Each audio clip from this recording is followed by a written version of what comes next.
All right, welcome to Photography Discourse. I hope you had a chance to see the last two episodes, my first episode being about Nikon and whether they've lost some of their momentum, as well as to discuss a little bit about what the channel is going to be. And the second video that I put out is a showcase of some of my portraiture fashion work, and also to give everyone sort of an idea of why my opinion about photography and what's going on in the industry might actually matter. So today we're going to talk about a little more about Nikon. Nikon's sort of something that's on my mind and other Nikon users' minds. And also to think about where Nikon might be going with the strange silence that we've had lately. It's now late in October, October 24th as I record this. And there's no word of a Nikon release, which is what I predicted last time actually. I don't expect to see another Nikon camera this year, and which is a little disappointing, but I actually kind of thought it might go that way.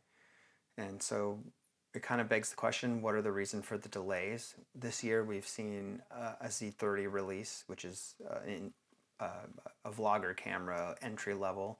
It's basically 2-year-old tech. It's a very good camera from what I understand for what it does, but it's not new. It's recycled technology.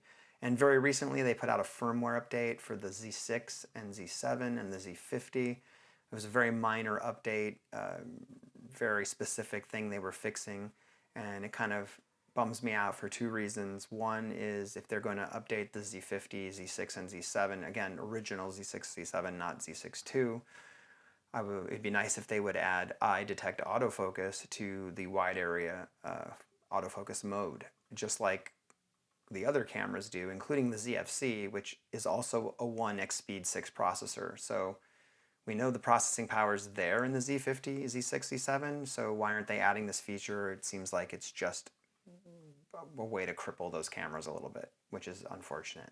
And speaking of firmware updates, where's the Z6 II and the Z7 II firmware update that's been rumored, well, was rumored over a year ago? Nikon was always sort of skittish about this and kind of implied when the Z9 was coming out that we would not be seeing significant upgrades in Z6 II and Z7 II, and that we could expect none of the new stuff because the Speed 7 processor is so much better. And I think that's true, but I wonder if they can't do a little more to squeeze a little more out of those two processors in the Z6 II and Z7 II.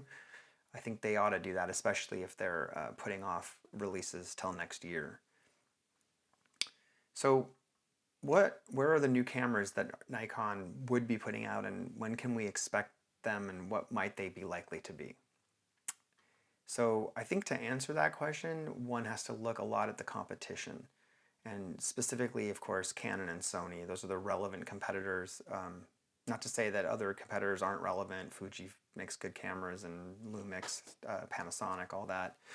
But the real competition is clearly Canon and Sony. They're the two leaders, and Nikon's sort of the third stepchild now. So, but still playing in that group, still in the conversation. The Nikon is still in the conversation. I think with Z9 they've shown that they are as capable or more capable of making great photographic and video equipment as either of those two other companies. So in looking at the competition for what's coming out, we have rumors of an R6 Mark II, which begs the question of an R5 Mark II. From the Canon side, Canon recently put out the R7 and the R10, which are two the R7, a fairly capable APS-C camera for sports action wildlife. The R10 capable, but to a lesser extent. Sony's put out the A7 IV in recent months, a few months back, I don't remember how many, and it's a very competent all-arounder camera. And of course, Sony is rumored to be releasing in 2 days from now the A7R5, which I'm sure they will, which is their sort of high megapixel monster. So where does that leave Nikon with some of this stuff? Nikon is at some point will have to answer with a Z6 III that will have to be on par or better than an A7 IV and whatever the R6 Mark II turns out to be. I think that could be discussed what all that would mean, but that's probably where that camera sits. I think a Z7 III would have to be on par with or at least compete with the R5 and maybe an R5 II. A Z8 could come to compete with the likes of the A7 R5, a high megapixel, really powerful all-around camera. The Z8 has all long been rumored to be a D850 rather replacement, and they do need a D850 replacement. That was widely known to be the best DSLR ever made. I think that's a fairly safe thing to say, and it was a very good seller for Nikon. So Z8 is something that should be coming. And then, of course, to answer the R7, but even more to the point, to replace the D500, there should be a high-end DX or APS-C camera from Nikon, probably Z70 or Z90, but hopefully Z90 because it should be more of a D500 replacement than a D7000 series replacement. And that would basically, in my view, be a mini Z9, pretty much a Z9, but in DX format. So, that's a lot of cameras, and it's not coming this year. So if all of those cameras came out, we're talking about a 2023 that would be huge for Nikon. You'd have a Z6 III, Z7 III, a Z90, and a Z8. That's a massive amount of product release, so that alone makes it seem like it's maybe not likely that it will be all of those. Maybe there'll be some of those and not others. And then, of course, the lenses that have been promised, that haven't come out, that often are released around the time of cameras. So the big ones that I see right now are the 85 1.2, which has been put on the roadmap well over a year ago. We've been talking about this lens for well over a year. Still nothing. They recently, kind of out of the blue, put the 35 1.2 out there, which is great. That's obviously needed.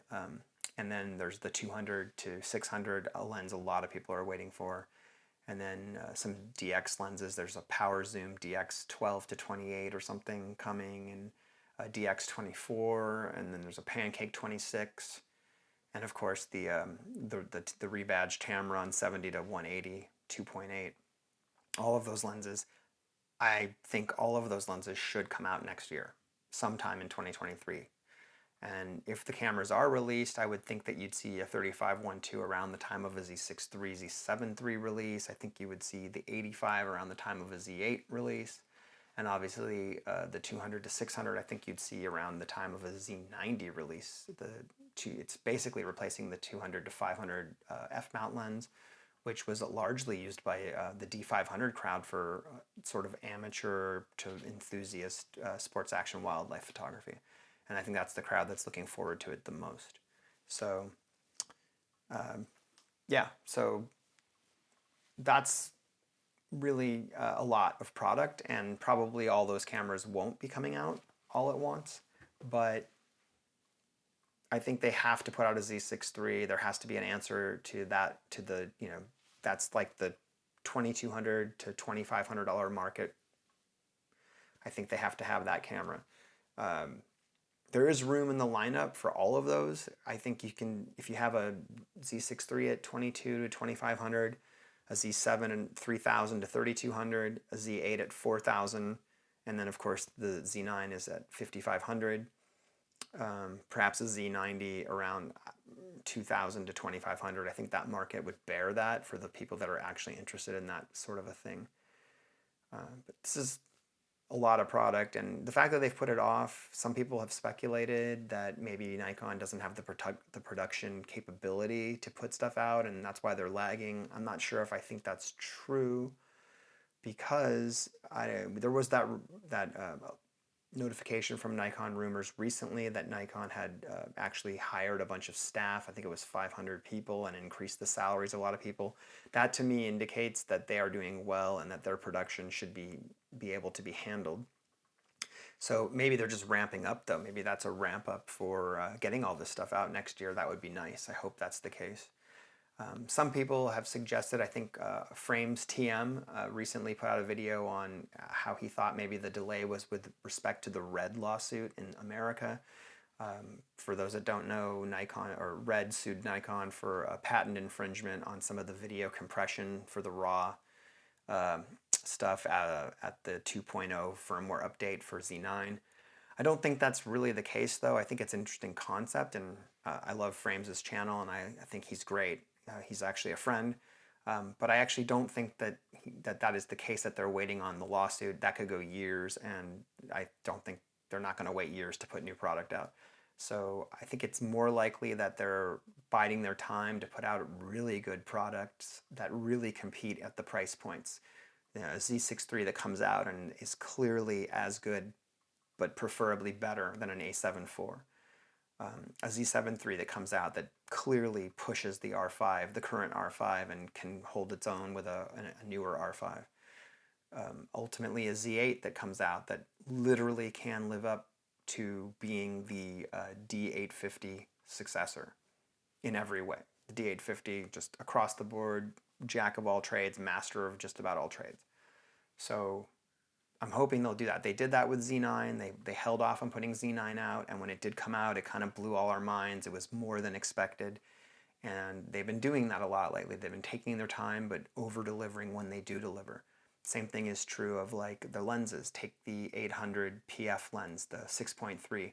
People were speculating that would be north of $10,000. I actually called that at the time, being that it was a PF lens. I actually predicted it would be between 6,000 and 7,000. And sure enough, it was actually on the low side of my prediction. But that's an impressive over performance in a way. Like, they put out a lens that people expected to be a lot more. It was really high quality, and the price was reasonable for what it was. And I'm hoping that's the trend that we're going to see with Nikon continuing to go forward. They've hit it with the Z9, they've hit it with the 800, they hit it with the 400 4.5. I think that lens is a spectacular lens by all accounts for the price. The 400 2.8 is very expensive, but it also offers more than other lenses at that price point in the past have, with its built-in TC, which is apparently an excellent teleconverter inside that works extraordinarily well. So at least they're over-delivering on what they're on the actual product, if not on the price. So this is my hope for Nikon, is that they continue to overperform with what they're putting out. That the stuff that gets released maybe is a slower schedule, but it's a high quality product that over delivers for expectations.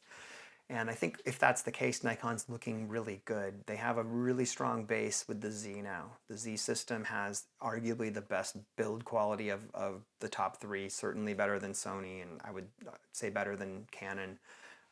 I do have a chance to use the R6 here and there. It's a great camera, but it doesn't feel as solid to me as a Z6 II. And the Sonys definitely don't. I think that's without dispute. Nikon's build quality is the best of the three, and they got that going. I think the Z lenses on the whole are the best value for money as far as IQ and build quality, and also functionality. They have the best hybrid lenses. They have the most suppressed focus breathing of the batch between the Canon and Sony alternatives, and the IQ is undisputed, like top of market. So not to say that there aren't Sony and Canon lenses that are just as high quality in IQ, because there are certainly some that are. That is not a question. But if you look across the spectrum, especially at the lower level, like taking, like, for example, the 40mm f2 Z lens compared to like the 50mm 1.8 Canon lens, the Nikon lens just blows it away. IQ is way better. It doesn't focus breathe. The Canon focus breathes badly. The Canon is a little bit cheaper, but I think for the price difference, you're getting a lot more lens in the 40Z, in the Z mount 40mm. So that's kind of true across the whole lower end. All the 1.8 lenses of the Nikon line are sort of superior to the others. And at the high end, they're competitive. It's kind of a to say who's got the better 24 to 70 now. It's kind of between the G Master and the S line Z lens and the RF lens. It's a toss up. They're all excellent. So I think when it's sort of the high end, they're all competitive. Nikon sometimes has the edge because they often have better controlled focus breathing. But at the low end, the Z lenses are just pretty much better in most cases. So I think Nikon's poised. They get a couple of really good bodies out there that take advantage of Expeed 7 and the new AF technologies. to put them really on par with the Canon and the Sonys, but or if not surpassing them, maybe Nikon will throw in a few tricks that we're not expecting. And then you got a camera system that really is going to be second to none again. And that's what Nikon's supposed to be. Nikon's, if you go back as far as I do, and to the old timers out there who've been doing photography for 30 plus years, you remember when Nikon, it was a Nikon. Canon wasn't, that's the same. If you had it, the Nikon was a cut above the other cameras. And so I think they're taking their time to do things right, not to just mass put things out, but put out high quality products to establish themselves as the Nikon of old. The kind of, it comes out, it's got a Nikon on it, a badge on it, you know it's high quality. And we'll see. We'll see if we get there. Next year is going to be a great year for Nikon. Whether they can put out all the stuff on that list I just listed or not, hard to say. I doubt it will be all of it. I think the lenses, it will be all of it. The bodies, maybe it'll be 2 of those 4 or 3. I don't know, but at least 2, hopefully. But I think 2023 is a big year for Nikon. So with that, I'm going to call an end to the video. Thanks for watching Photography Discourse. I'd love for you to like and subscribe and share this video, and please comment if you agree with what I'm saying or if you disagree with what I'm saying. I'm very happy to entertain conversation on this topic. In fact, Photography Discourse is about conversation. Thank you very much for watching. Peace.